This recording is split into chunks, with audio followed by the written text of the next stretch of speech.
So, hello everyone, good afternoon. So, we have a problem here for temperature rise in an HVAC.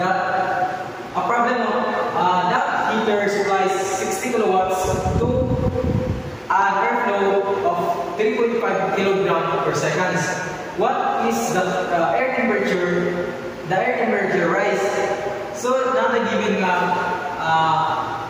heater na 60 kilowatts at mas normal niya is 3.5 kilogram per second and the specific heat rate is 1.005 kilojoules per kilogram times Kelvin. So we have a formula of U equals to mass flow rate times specific heat of air and the difference of temperature.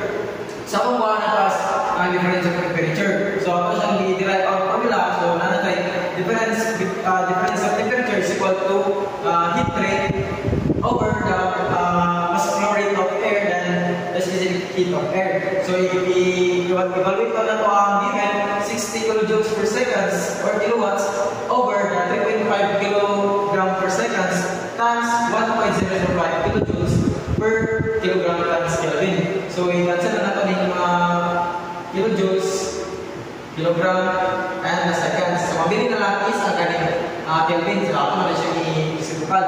So natin magawa na air temperature rise is equal to 17.06 Kelvin. So muna temperature rise.